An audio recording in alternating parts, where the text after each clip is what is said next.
आलोचक हैं श्रीमती सुगंधी बाई, श्री विजय कुमार जी, श्रीमती कमलेश, श्री संतोष कुमार, श्रीमती मीना जी, श्री प्रमोद कुमार जैन, श्रीमती श्वेता, श्री नवीन कुमार, श्रीमती कविता जी, शैलेश, सपन, अमन, हर्षित, कुहू, अंशिका, पीहू जैन, श्रीमती सुरेखा, श्री सुभाष कुमार जैन, अंशिका जैन एवं समस्त परिवार बहेरिया वाला, निवासी सागर मध्य प्रदेश एवं नारायणपुर छत्तीसगढ़।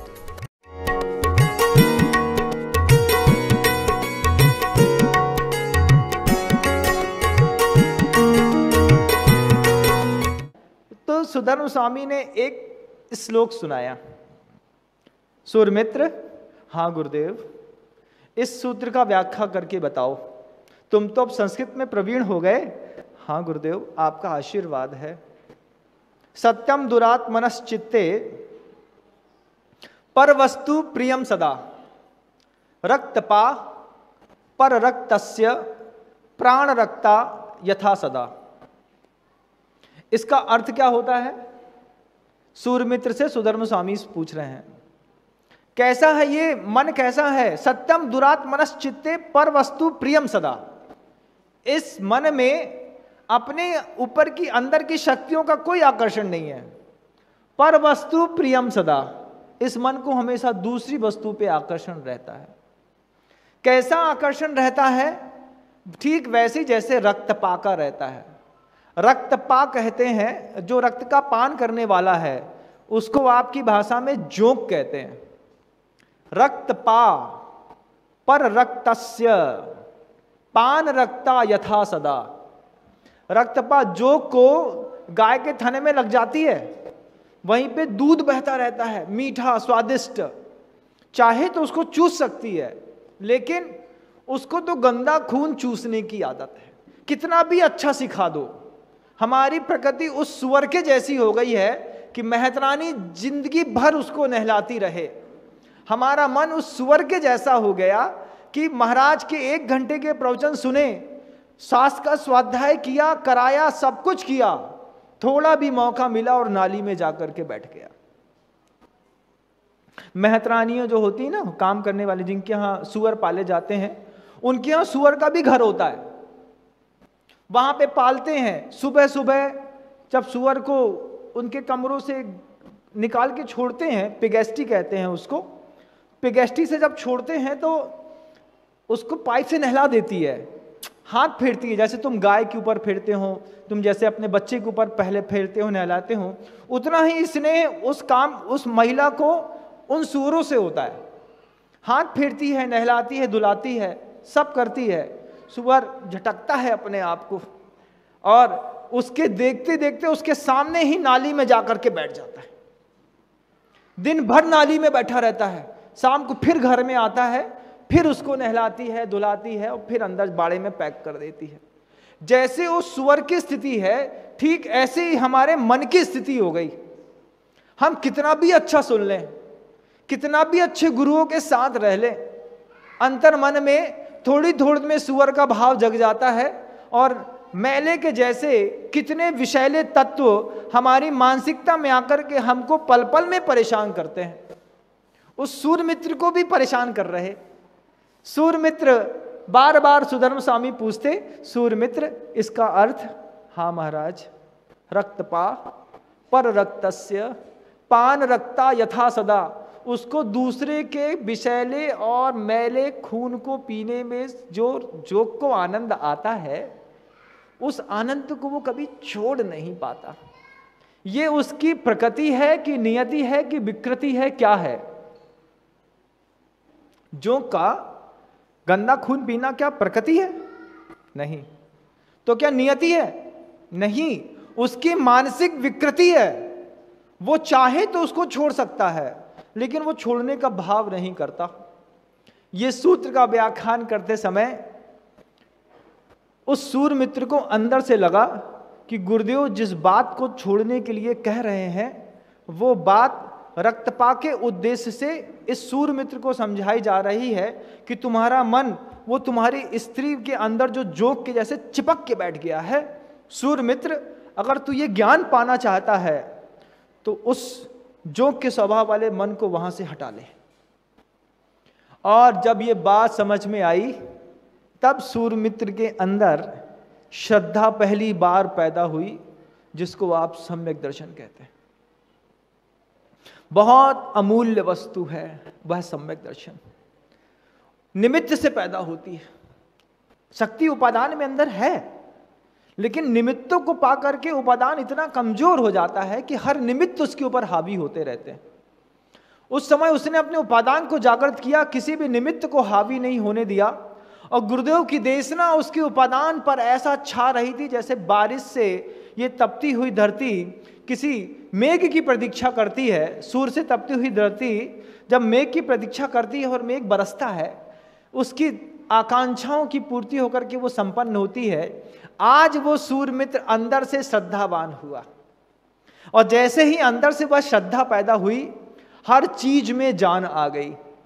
उसकी भक्ति में जान आ गई, उसकी सेवा में जान आ गई, उसके विनय में जान आ गई, उसके समय में जान आ गई। ये सम्यक दर्शन सब में जान फूंकता है बंधुओं, सब में। आपके अंदर है कि नहीं, टटोल लीजिएगा। छोटी छोटी बातों में पैमाने गुरुदेव ने रत्नकरंडक श्रावकाचार में लिखे हैं। शुरुआत की 40 कारिकाएं सिर्फ सम्यक दर्शन को लेकर के आचार्य समंत स्वामी ने सबको समझाई है। समझ में आए तो समझ लेना, नहीं समझ में आए तो एक बार पुनः एक नए रूप से रत्नकरंडक श्रावकाचार को समझने का भी हम प्रयास कर सकते हैं। सूर्यमित्र को समझ में आई, फिर उस सूर्यमित्र का कहना ही क्या, फिर उसको स्वाध्याय में जो आनंद आता था उसका कहना ही क्या। लेकिन उसके मन के अंदर ये लालसा थी कि अभी भी गुरुदेव के पास जो ज्ञान है वो ज्ञान मेरे अंदर नहीं आया। तो जब वे सुधर्म स्वामी एक एक अनुयोग को धीरे धीरे करके सब पढ़ा रहे थे, प्रतिमानुयोग के सारे कथानक पढ़ा दिए, चरणानुयोग के पूरे चारित्र को पढ़ा दिया, कर्णानुयोग के सारे ग्रंथ पढ़ा दिए, जब द्रव्यानुयोग में वो लोक अलोक का विभाग करके सैद्धांतिक विषय को सामने रख रहे थे, तब जाकर के उसके अंदर उस ज्ञान की, उस दर्शन के कारण प्राप्ति हुई। कितना निर्मल है वो ज्ञान, सोचिए। सोचते हैं कि रास्ता चलते मिल जाएगा, लेकिन ऐसा होता कहाँ है। उसके लिए तो श्रद्धा और विनय चाहिए। क्या आगम के प्रति आपकी वैसी ही श्रद्धा है कि उसका उतना ही उपयोग करते हो? कई लोगों को देखा, आचार्य कुंद भगवान ने मोटे मोटे ग्रंथ लिखे, उनमें से उन्होंने अपने लिए सिर्फ एक गाथा छांट ली। क्यों? इस गाथा के सहारे हमारा जीवन निकल जाएगा। उस गाथा का झंडा उठा करके इतना जोरदार लहराते हैं। गुरुदेव बार बार कहते हैं, क्या एक गाथा लिखी है कुंद भगवान ने कि पूरा ग्रंथ लिखा है? तो पूरे ग्रंथ को झंडा उठाओ भैया। लेकिन एक वर्ग ऐसा है, सिर्फ एक गाथा, 2 गाथा, 5-7 गाथाएं उठाएंगे, उन्हीं काल लब्धि की चर्चा करते करते उनका पूरा काल निकल जाता। उनके लिए बनारसी दास जी ने लिखा, करनी को तो रस मिट्यो, आयो न निज को स्वाद। खूब करनी करते हैं, स्वाध्याय के प्रति प्रवीणता तो बहुत है, चारित्र की बात आते हैं तो काल लब्धि के ऊपर टेक देते हैं और छोड़ देते हैं अपनी बात को। जब जो होना होगा, जो देखी बीत राग ने, सो होसी वीरा रे। अब ऐसी भाषा अगर आपको बचपन से सिखा दी गई है तो अब उसमें अभी भी समझते हैं। इसमें उदय उदीर्णा संक्रमण की भी कुछ स्थितियां हैं। कर्म के साथ परिवर्तन करने के लिए बहुत सारी प्रकृतियां, आबादा काल दे दिया गया। हर पाप के बाद एक आबादा काल मिलता है। वो काल क्या रहता है कि पाप करने के बाद अगर तुमको लगे कि तुमने पाप कर दिया है, तो उस आबादा काल में उस पाप कर्म के उदय आने से पहले उसकी पूरी प्रकृति बदल दो, उसकी स्थिति बदल दो, उसका अनुभाग बदल दो, उसकी प्रदेश बदल दो, सब बदल दो। सब सामर्थ्य है तुम्हारे अंदर। लेकिन अब तो कर ही लिया ना, जो देखी बीत राग ने, सो होसी वीरा रे। ऐसी भी धारणा वाले लोग संसार में, लेकिन वो सूर्यमित्र ऐसा नहीं। इस बार जब सम्यक दर्शन की प्राप्ति के साथ जब गुरुदेव सुधर्म स्वामी उसको आगम का ज्ञान दे रहे थे, वो ज्ञान ऐसा फलीभूत हुआ कि जब द्रव्यानुयोग में लोक अलोक की उस विभाग को जानने के बाद आपको लगता है कि द्रव्यानुयोग लोक अलोक का विभाग कर्णानुयोग का विषय है, लेकिन आगम ग्रंथ उसको दव्यान्योग का विषय ही धरता है। रतगण सावकाचार की जो कारिका है, जब आप उसको पढ़ेंगे तो आपकी धारणा भी बलवती होकर के पुष्ट हो जाएगी, जो बात को मैं कह रहा हूं। सुधर्म स्वामी ने सूर्यमित्र को अपने जैसा बिल्कुल परिवर्तित करके और ऐसा सामने लाके खड़ा किया, और अवधि ज्ञान उन मुनि महाराज के पास जैसे ही उपस्थित हुआ, सूर्यमित्र को आनंद आ गया। सुधर्म स्वामी भी उनके ज्ञान की जय जयकार कर रहे, और धीरे से सुधर्म स्वामी सूर्यमित्र से कहते हैं, आज वो समय आ गया है कि अब तुम्हें मेरी जरूरत नहीं है, अब तुम जहां जाना चाहते हो जा सकते हो। अब वो सूर्यमित्र मुनि महाराज जिनको सम्यक दर्शन हो गया, अंदर से वो राग भाव छूट गया, तब सुधर्म स्वामी बिना बोले उस बात को कहना चाहते थे कि जिस ज्ञान के पीछे तुम लोभी होकर के आए थे, उस ज्ञान की भाषा अलग थी। जैन दर्शन का ज्ञान तो कुछ अलग ही है। ज्ञान की खूबसूरती और उपलब्धि क्या है जैन दर्शन में, तो एक श्लोक के माध्यम से जैन दर्शन के ज्ञान की खूबसूरती बताई गई। क्या है वो श्लोक जिसको गुरुदेव रोज प्रतिदिन पढ़ते हैं? जैन रागा विरजेज जैन सेई सुरजदी जैन मित्ति पभाबेज तम नाणम जिन शासनेन। जिनेंद्र भगवान के शासन में ज्ञान क्या है? क्या आगम ग्रंथों का पढ़ना, लाइब्रेरियां बनाना, उसकी चर्चा करना? नहीं, इसका नाम ज्ञान नहीं है। तो क्या मोटे मोटे ग्रंथों का संपादन करना, उसका नाम ज्ञान है? इसका नाम भी ज्ञान नहीं है। तो क्या बड़े बड़े पंडितों को जो अपन प्रोत्साहित करते हैं, उनसे सभाएं कराते हैं, उसका नाम ज्ञान है? इसका नाम भी ज्ञान नहीं है। तो ज्ञान किसका नाम है? जीर्ण रागा विरजेज, जिस ज्ञान के माध्यम से हृदय में वैराग्य पैदा होता हो। जीर्ण सेई सुरजदी, जिस ज्ञान के माध्यम से श्रेयो मार्ग में, मोक्ष मार्ग में आपका लगाव लगता हो। जैन मित्ति पभाबेज, जिस ज्ञान के माध्यम से मैत्री भाव आपके हृदय में पैदा होता हो। तम नाणम जिन शासनेन, सिर्फ उसी ज्ञान को जिनेंद्र भगवान के शासन में ज्ञान कहा है, बाकी सब बचनों का खेल है। खेल खेलने में बच्चों को आनंद आता है, खेलते रहते हैं, अंदर वो ही चीज रखे रहते हैं। आप अपने अपने ज्ञान को देखिएगा। मंदिर में आकर के जो ज्ञानी बनते हैं, प्रवचन देकर के जो ज्ञानी बनते हैं, चर्या करके जो ज्ञानी बनते हैं, और ज्ञान का उपदेश देकर के जो ज्ञानी बनते हैं, हर ज्ञानी के अंदर आप ये ज्ञान देखिएगा, क्या इसके अंदर वैराग्य का ज्ञान है कि नहीं। जैन रागा विरजेज, इसके ज्ञान से इसको वैराग्य पैदा हुआ कि नहीं? नहीं पैदा हुआ, तुम्हारा ज्ञान कोई मायने नहीं रखता। कैसा है वो ज्ञान? तो पंचशती में गुरुदेव ने कहा है, उसको भी कहूंगा तो थोड़ा अच्छा नहीं लगता, लेकिन गुरुदेव ने पंचशती में लिखा है, आप पढ़िएगा। छोटी सी संस्कृत के श्लोक की कारिकाएं हैं जो आचार्य भगवंत गुरुदेव श्री विद्यासागर जी महाराज ने पंचशती के नाम से प्रकाशित है। अब उसका नाम षटशती हो गया है। उसमें 100 कारिकाएं और से मिला करके उसका रूप बदल के षटशती कर दिया। उस षटशती में भी ज्ञान के बारे में कहा। तो आप अपने ज्ञान को टटोल लीजिए, उपदेश करने वाले वक्ता भी अपने ज्ञान को टटोल लें। जीर्ण रागा विरजेज, जिस ज्ञान के माध्यम से वैराग्य स्थिर रहता हो, भटकता नहीं हो। वैराग्य क्या वस्तु है तो पहले बता चुका हूं, उपदेश रोज देता हूं। संसार, शरीर और भोग, इन तीनों का वैराग्य हो। और कैसा वैराग्य हो कि इसके अलावा भी वैराग्य की और 4 बड़ी दशाएं हैं।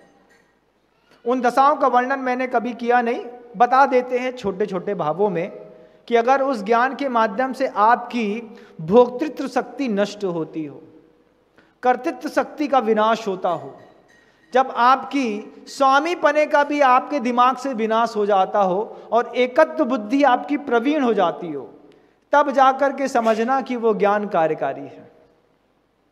संसार का वैराग्य, शरीर का वैराग्य, फिर भोग का वैराग्य, फिर मनुष्य के अंदर बुद्धि रहती ना, इसका स्वामी मैं हूं, मेरी बाइक, मेरा मकान, मेरी पत्नी, मेरी पुत्री, मेरा पैसा, मेरा परिवार, मेरा ये, मेरा वो, मैं करके मनुष्य कब बकरा बन जाता है पता नहीं चलता। हर बात में मैं करता रहता है। जब उसकी आंतें निकाल करके दुनिया धुन में धुनता है और जब उससे रुई धुनी जाती है तब जाकर के उसके अंदर से आवाज आती है, तू ही तू ही तू ही तू ही तू ही। उसके पहले तक वो बकरा जैसे मैं करता है, ठीक ऐसे ही इंसान पूरी जिंदगी भर मैं करता है, मैं मेरा।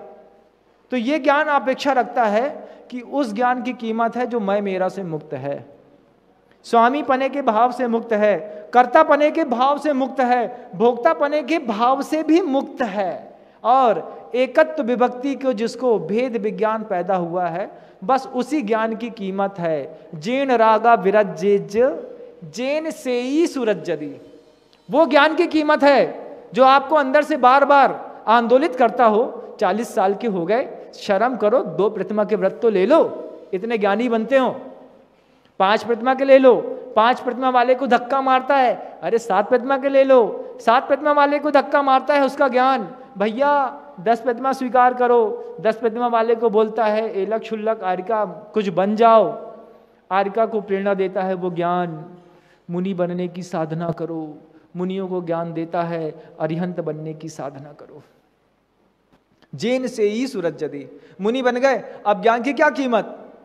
ऐसा नहीं, मुनि बनने के बाद भी ज्ञान के क्षयोपशम के माध्यम से प्रत्येक समय अपनी कमजोरी को साधुगण नापते रहते हैं। इन बातों में फेल हो रहा हूं, इन बातों में प्रवीण हो रहा हूं, सबका बैलेंस बनाते रहते हैं ज्ञान के क्षयोपशम से, और अपने आप को कमजोर और असहाय महसूस करते हैं कि जिनेन्द्र भगवान वहां हैं और मैं यहां हूं। जेन मित्ती पवा बेज्य, अंदर के परमाणु में मित्रता का भाव है कि नहीं देख लेना। कल जिसने बुरा कहा था, आज हम उसको घर के अंदर भोजन के लिए निमंत्रित करने का साहस रखते हैं कि नहीं? अभी तो नहीं महाराज, जब आप चले जाओगे फिर देख लेंगे। अरे जब तुम हमारे सामने नहीं देख पा रहे तो हमारे बात क्या देख लोगे?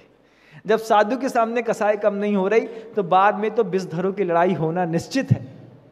जेन मित्ती पभा बेज तम नानम जिन साशेन, सिर्फ उसी ज्ञान को ज्ञान कहते हैं। और उस सूर्य मित्र मुनि महाराज को सुधर्म स्वामी के माध्यम से अवधि ज्ञान की प्राप्ति हुई।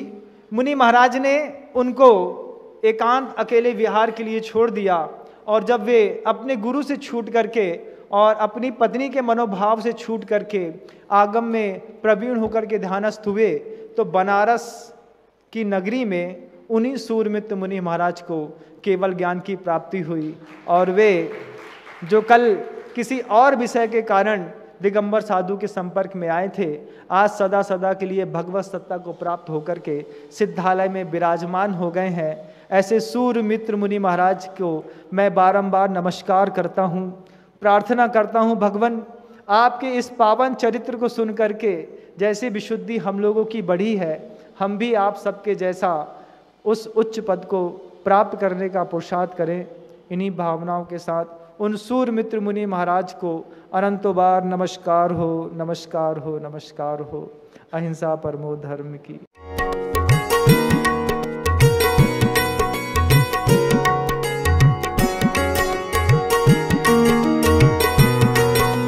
इस कार्यक्रम के पुण्यार्चक थे श्रीमती सुगंधी बाई, श्री विजय कुमार जी, श्रीमती कमलेश, श्री संतोष कुमार, श्रीमती मीना जी, श्री प्रमोद कुमार जैन, श्रीमती श्वेता, श्री नवीन कुमार, श्रीमती कविता जी, शैलेश, सपन, अमन, हर्षित, कुहू, अंशिका, पीहू जैन, श्रीमती सुरेखा, श्री सुभाष कुमार जैन, अंशिका जैन एवं समस्त परिवार बहेरिया वाला, निवासी सागर मध्य प्रदेश एवं नारायणपुर छत्तीसगढ़।